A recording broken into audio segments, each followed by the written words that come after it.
Hey everyone, so I'm going to try something a little different this time. I'd like to make a video about climbing Mount Fuji from beginning to end, so we'll see how this goes, but I just finished packing my bag.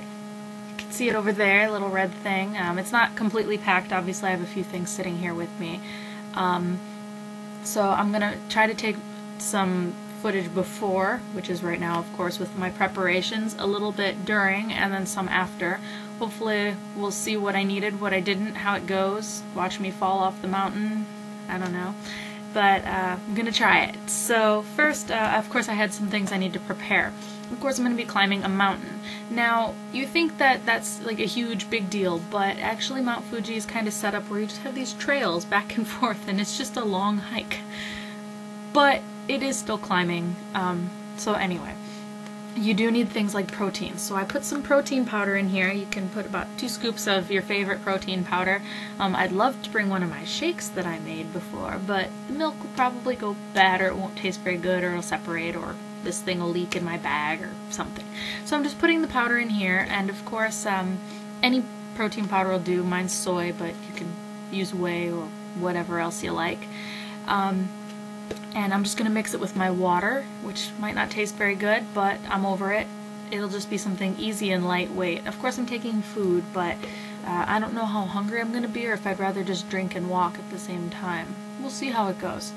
Also, another thing that's kind of important that I'm bringing is this can of oxygen. It's got a little thing to go on your face, and just in case you get lightheaded up on the mountain or up at the summit. Sometimes there's people that are spilling their guts just because they can't handle the height. I'm really afraid that I'm going to be one of those people that gets altitude sickness, but I hope not. And I guess you'll find out if I do. Another thing is, of course, you experience summer and winter in one day, because it's summer. It's August 16th.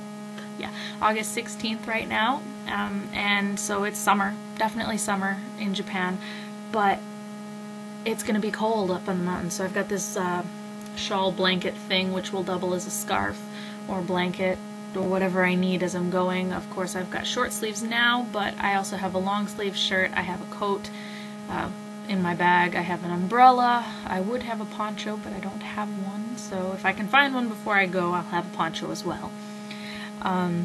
What else? Let's see, of course tons of water, as much water as you can possibly carry, and I'm gonna have 2 walking sticks. So we'll see how it goes, and I'd love to take some shots going up the mountain while going, and then down, recap, see what I needed, what I didn't, and I guess you'll get to see it with me, so I guess I'll see you on the mountain. And we're on the mountain. This is the 5th station. As you can see, it's night, so there's not really a whole lot of video taking that's going to be happening unless I'm near vending machines like the one that's behind the camera. But we're a bit early. We really shouldn't be leaving for another hour and a half or something to go on our hike, so I guess we're gonna chill around here, get acclimated, do a couple things. I'll let you know how things go. We took a bus up here from Shinjuku Station. I don't really remember how long it took. We got here probably maybe 20 minutes ago, so it took, let's see, like 2 hours-ish, a little more than 2 hours to get here by bus from Shinjuku. See ya on the way up. So here at the 7th station, not a whole lot to see, still nighttime, but the air is getting a bit thinner, it's getting a bit colder up here. I'm finding I'm getting tired, actually pretty quickly. You'll notice like my arm's kind of wobbly. But yeah, I mean, it's not too bad. It's slow going. It's not the easiest thing to do, but there are worse things, so it's alright. But time to continue, so see you at the next stop. So, made it to the top. As you can see, it's pretty nice. It's really cold up here. Sun's up. I didn't take a video with the sun rising. It would have been an excellent video if I could have gotten it, but there were so many people, so crowded, and you wouldn't have been able to see anything anyway. But as you can see, I made it to the top of the mountain, the tallest mountain in Japan.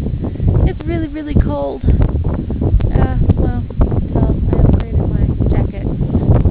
And yeah, so I think I'm going to go back down and we'll talk a little bit about the success of all of this, or lack of success in other places. thankfully we had really, really good timing because there were so many people. Got up here just at the sunrise, basically.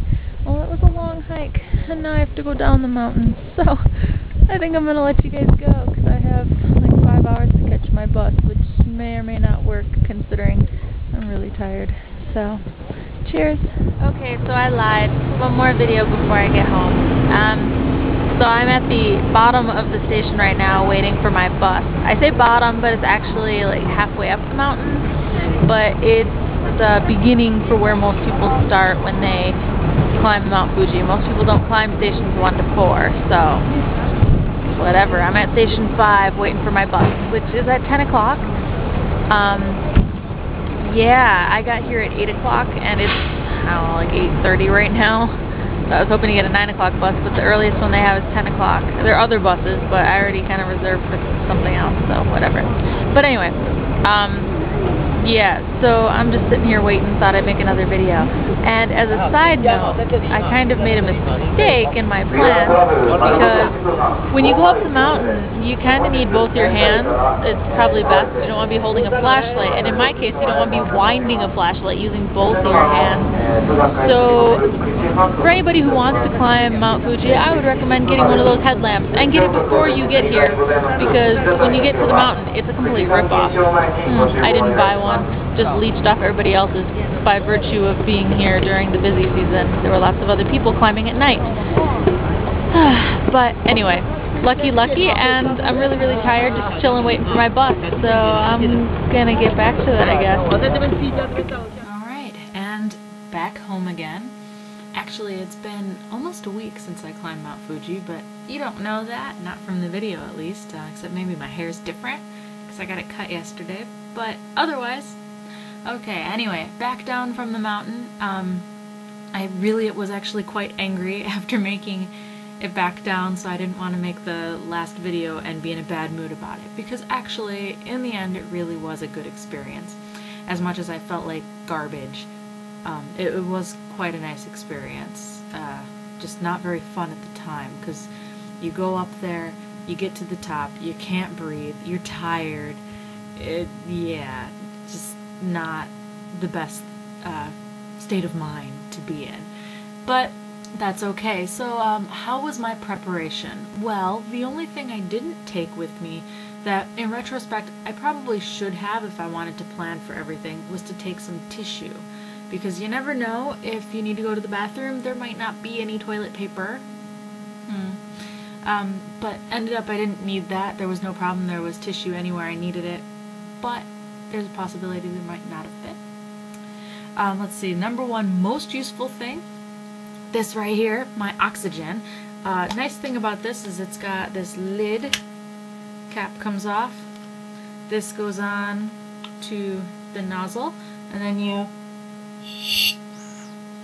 and breathe in. Super useful, because I have lived at sea level my whole life, and mountain thing, altitude, yeah, it wasn't really altitude sickness, but altitude, not my thing. I had some real trouble breathing up there. And least useful thing, my flashlight, because my flashlight is a wind-up flashlight, and it's great for emergencies when, you know, your power goes out, because it never needs batteries. It's never going to be out of batteries. But it's not good for climbing a mountain. What I should have gotten was one that you can strap to your head. I really should have gotten one of those headlamps. In the end, I didn't need one, because there were so many people everywhere that I was most of the time able to leech off of other people's light. Either climb right in front of somebody and lead, because everybody's looking up, so I can just kind of steal their light, or kind of sandwich between people, or whatever. Most of the time it worked out. I didn't once take my flashlight out. Something that I probably should have done without, although I don't like to, is my nice camera, my DSLR. I mean, I like taking it, but it was really an unnecessary weight. Everything else, perfectly useful. The trail mix, dried fruit and mixed nuts, and all the water. I didn't end up drinking as much water as I took, but it was definitely useful. And everything else was fine. 2 walking sticks was a great idea.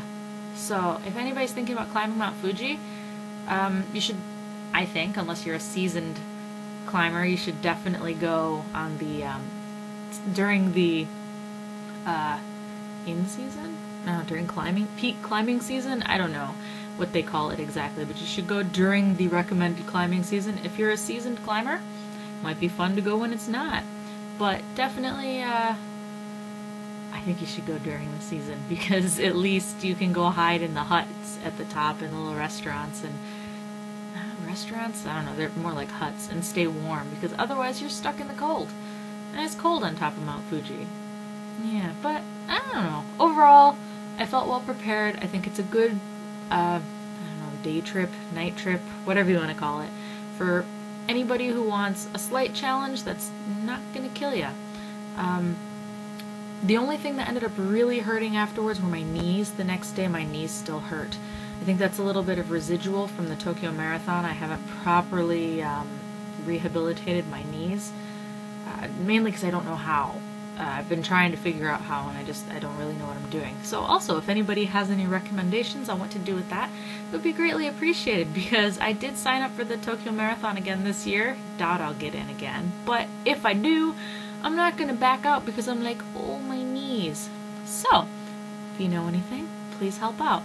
Otherwise, that's my bit on climbing Mount Fuji. I hope you enjoyed, and for anybody else who's tried it, I'd love to hear about your experience, because mine wasn't the best at the time, but in retrospect it was okay. So I wonder if other people have the same experience, or if it was just my physical condition, mainly my knees, that caused the problem. So let me know, and thanks for everybody for watching. Cheers.